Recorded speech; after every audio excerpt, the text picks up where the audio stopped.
হরে কৃষ্ণ কৃষ্ণ কৃষ্ণ হরে হরে, হরে রাম রাম রাম হরে হরে। শ্রাবণ মাসের কৃষ্ণপক্ষিয়া একাদশীর নাম কি এবং এই একাদশী ব্রত কিভাবে পালন করতে হবে আসুন জেনে নিই। তাই প্রথমেই বলবো, শ্রাবণ মাসের কৃষ্ণপক্ষিয়া একাদশীর নাম হলো কামিকা একাদশী। এটি আগামী 15ই শ্রাবণ 31শে জুলাই বুধবার পবিত্র কামিকা একাদশী ব্রত। আর এই একাদশী ব্রত হলো শ্রেষ্ঠ ব্রত। আর এই ব্রত কারা কারা পালন করতে পারবে? শাস্ত্রে উল্লেখ আছে, মনুষ্য জন্ম লাভ করেও যদি একাদশী ব্রত পালন করা না হয় তাহলে কি হবে জানেন? বহু জন্ম দুঃখ কষ্টে কেটে 84 লক্ষ যোনি ঘুরতে হবে। তাই মনুষ্য জন্ম লাভ করেও যে ব্যক্তি একাদশী ব্রত পালন করতে পারবে না, সে দুঃখ কষ্ট ভোগ ছাড়া কিছুই আর পাবে না জীবনে। তাই বলবো, সকলেই চেষ্টা করুন, নিজে চেষ্টা করুন এবং অন্যদেরকে এই একাদশী ব্রত পালন করতে উৎসাহিত করুন। পবিত্র কামিকা একাদশী ব্রত।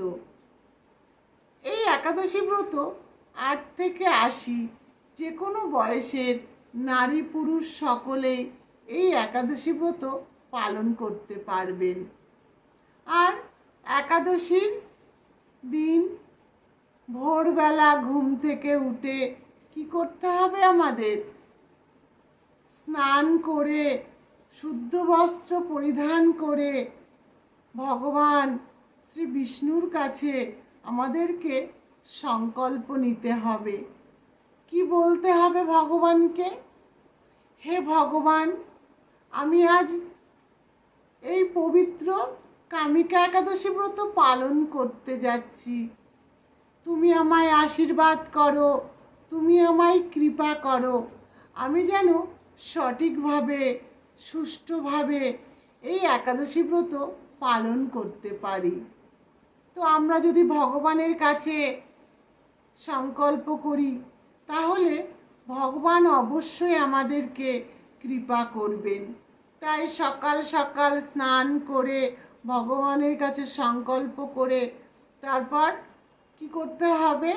ভগবান শ্রী বিষ্ণুর পূজা করতে হবে। ঘিয়ের প্রদীপ জ্বালিয়ে ভগবানকে ভোগ দিয়ে পূজা অর্চনা করতে হবে।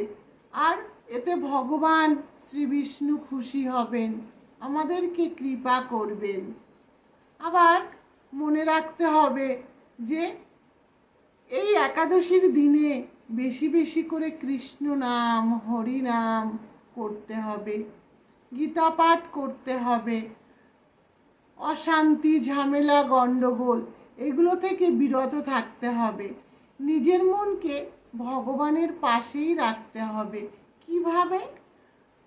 ভগবানের নাম গান করে, ভগবানকে স্মরণ করে, মনের মধ্যে ভগবানকে যদি আমরা রেখে একাদশী ব্রত পালন করি তাহলে ভগবান শ্রী বিষ্ণু খুশি হবেন এবং আমাদেরকে কৃপা করবেন। তাই আমার সকল কৃষ্ণ ভক্ত বন্ধুদেরকে বলবো, নিজে পালন করুন এবং অন্যদেরকে এই পবিত্র কামিকা একাদশী ব্রত পালন করতে উৎসাহিত করুন। সকলে ভালো থাকবেন, সুস্থ থাকবেন। হরে কৃষ্ণ।